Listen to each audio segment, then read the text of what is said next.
Hello friends, welcome to SSC coaching centre. दोस्तों, आज का वीडियो बहुत अच्छा, बहुत ही बढ़िया होने वाला है। साधारण ब्याज का वीडियो है और सभी प्रश्न महत्वपूर्ण हैं। इस प्रश्न की मैं बात करूं, सीपीओ में पूछा गया था। अच्छे प्रश्न हैं सभी। तो चलिए स्टार्ट करते हैं। पहला प्रश्न है, ए ने 2 वर्षों के लिए 8% साधारण ब्याज पर बी से ऋण लिया और ब्याज सहित ऋण कुल इतना चुकाया। ए द्वारा लिए गए ऋण की राशि है। ए ने कितनी राशि ली थी, ये कह रहा है। अब देखिएगा, 2 वर्षों के लिए लिए है साधारण ब्याज पर। 1 वर्ष का रेट 8 है, 2 वर्ष के लिए है, तो इसका मतलब 16% के रेट से उसे 2 वर्ष का चुकाना है। और जो भी राशि उसने ली होगी वो अपने आप में कितनी होगी, 100%। 1 साल का रेट 8% चुकाएगा तो 2 वर्ष का 16% चुकाएगा। 100% राशि उसने उधार ली है, 16% चुकाएगा तो टोटल कितना चुकाएगा वो 116%। जो 100% लिया था वो और 16% ब्याज का टोटल चुकाएगा 116%। और यहां रुपए में कितना चुका रहा है, टोटल इतना चुका रहा है। ठीक है, टोटल रुपए में इतना चुका रहा है। ठीक है, हमसे पूछा है लिए गए ऋण की राशि कितनी है, 100% का मान। तो कैसे निकालेंगे, इसको 116 से डिवाइड कर देंगे, 100% का मान निकालने के लिए 100 से गुना कर देंगे, बस आपका आंसर आ गया। ठीक है, देखिए 4 से कटा दूंगा ये 29 बार में कटेगा, 4 से कटा दूंगा ये 25 बार में कटेगा। और 29 से जब मैं इसको पूरी संख्या को कटाऊंगा 6 6 1 6 बार में कट जाएगी। और फिर 25 का गुना इससे कर दूंगा तो ये हो जाएगा 16 54 00। ये आपका सही जवाब, यानी कि डी ऑप्शन में दे रखा है। काटा पीटी कर लेंगे, कोई दिक्कत नहीं आने वाली। आसान प्रश्न है, प्रश्न आसान, बढ़िया प्रश्न है। अब देखेंगे अगला प्रश्न।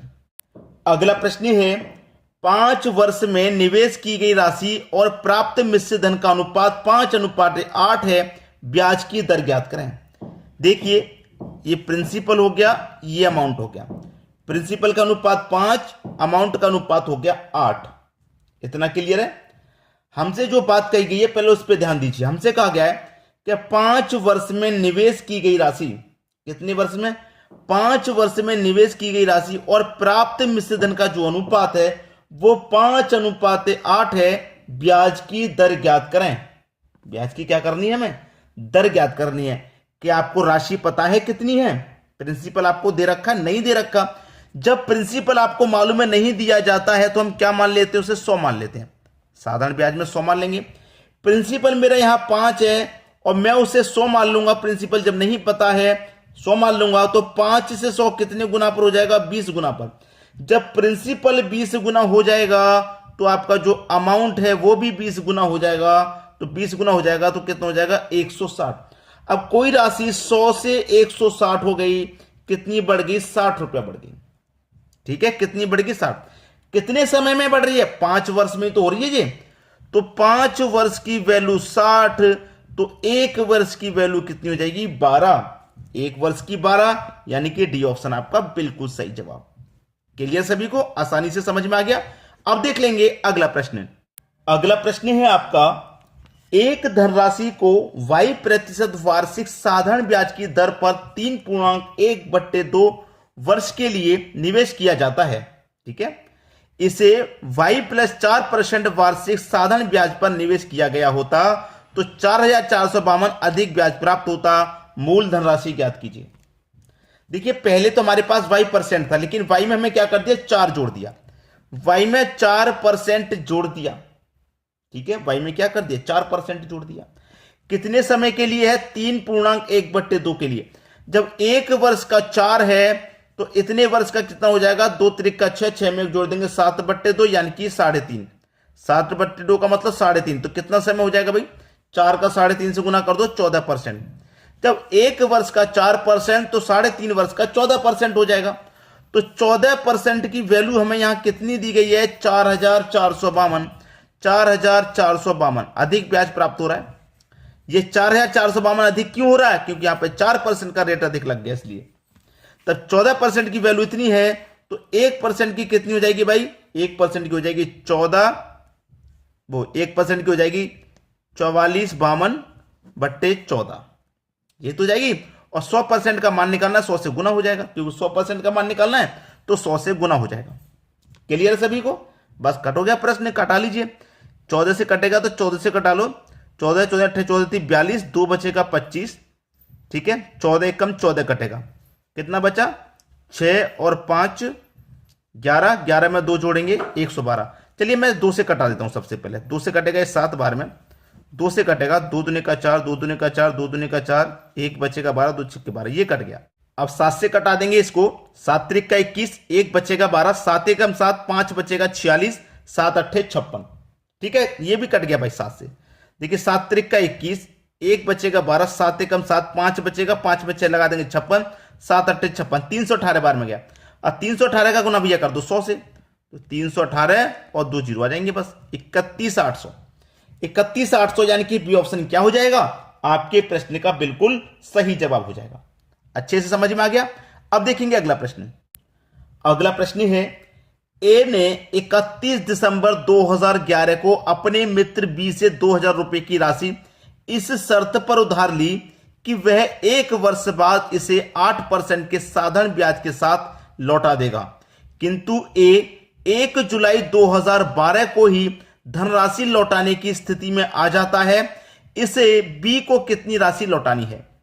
देखिए 31 दिसंबर को उसने राशि उधार ली, तो 31 दिसंबर तक का कोई ब्याज नहीं, 1 तारीख से ब्याज लगेगा, और 1 तारीख शुरुआत होगी तो 2011 से नहीं 2012 से लग जाएगी, ठीक है। 2000 रुपए उसने उधार लिए, लेकिन 1 वर्ष पर लिए थे 8% की दर से, लेकिन वो 1 जुलाई को लौटाने की स्थिति में आ गया।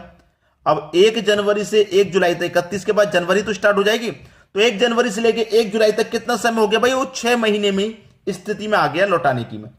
अगर पूरे 1 साल में लौटाता तो 8% का रेट देता, लेकिन वो 6 महीने में लौटा रहा है, 1 साल की जगह 6 महीने में, आधे समय में लौटा रहा है। जब आधे समय में ही लौटा रहा है तो रेट भी तो आधा हो जाएगा, 8% का आधा 4% हो जाएगा रेट। भाई वो जब 6 महीने में लौटा रहा है तो 4% रेट से ही लौटा देगा। पूरा 8 वर्ष पूरा साल लेता तो 8% का रेट देता। तो देखिए उसने राशि ली थी 2000 रुपए की, लौटाएगा 4% की दर से, तो कितना ब्याज देगा? 4%। निकाल लो, परसेंट का मतलब बट्टे में 100, 2 जीरो से 2 जीरो गए, 20 चौके 80, तो 2000 रुपए पर 4% की दर से वो 80 रुपया ब्याज का देगा। तो 2000 रुपए तो उसने उधार लिए थे, 80 रुपया का ब्याज देगा, टोटल देगा वो उसे 2080 चुकाएगा 6 महीने बाद। ये उसका आंसर हो गया 2080, यानी कि सी ऑप्शन बिल्कुल सही आपका। अब देखेंगे अगला प्रश्न।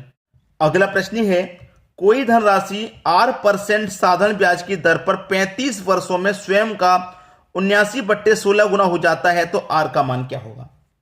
देखिए यहां पर लिखा हुआ 79/16। आपको अच्छे से पता है कि नीचे वाली वैल्यू प्रिंसिपल होती है, ऊपर वाली वैल्यू अमाउंट, ठीक है। तो ये प्रिंसिपल, ये अमाउंट, प्रिंसिपल 16, अमाउंट 79, ठीक है। अब 16 से कोई राशि 79 हो रही है तो 63 रुपए बढ़ रही है कि नहीं बढ़ रही? 63 रुपए बढ़ रही है।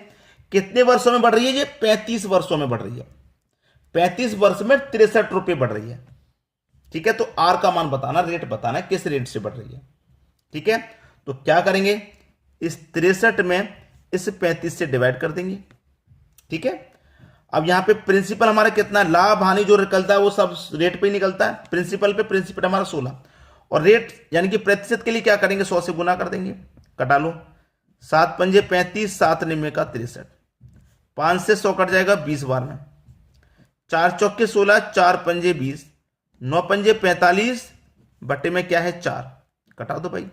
4 से 11 बार में 44 कटेगा, 1 बचेगा, 1 में नहीं जाएगा, तो 1 ऊपर बट्टे में 4। लेकिन इस फॉर्म में आंसर नहीं दिया गया, आप देख लेंगे इस फॉर्म में नहीं दिया गया, कोई बात नहीं दिया गया, तो ये 11 बार में कट गया, 1 बचेगा, 1 में नहीं जाएगा तो 10 में हो जाएगा, 10 हो जाएगा, 4 दूने काट, 2 बच्चे का 20 हो जाएगा, 4 पंजे 20, 11.25, 11.25, बी ऑप्शन आपका सही जवाब हो गया।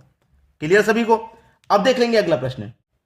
अगला प्रश्न है, कोई निश्चित राशि साधारण ब्याज पर निवेश की गई थी, 5 वर्ष के उपरांत होने वाला मिश्रधन 3 वर्ष में प्राप्त होने वाला मिश्रधन का 1.1/4 गुना था, ब्याज की प्रतिशत दर है। भाइयों ये प्रश्न मैं आपको होमवर्क के लिए देता हूं, अच्छा प्रश्न है इसलिए होमवर्क के लिए दे रहा हूं, आपकी प्रैक्टिस भी होगी। इसका जो सही आंसर है वो है 20%, जो ब्याज की प्रतिशत दर होगी वो है 20%। तो जिस बच्चे का 20% आ गया समझ लीजिए कैलकुलेशन सही की है, वरना कहीं ना कहीं गलती है। तो आप मुझे कमेंट करके बताइएगा 20% कितने बच्चों का आंसर आ रहा है। ठीक है दोस्तों, धन्यवाद।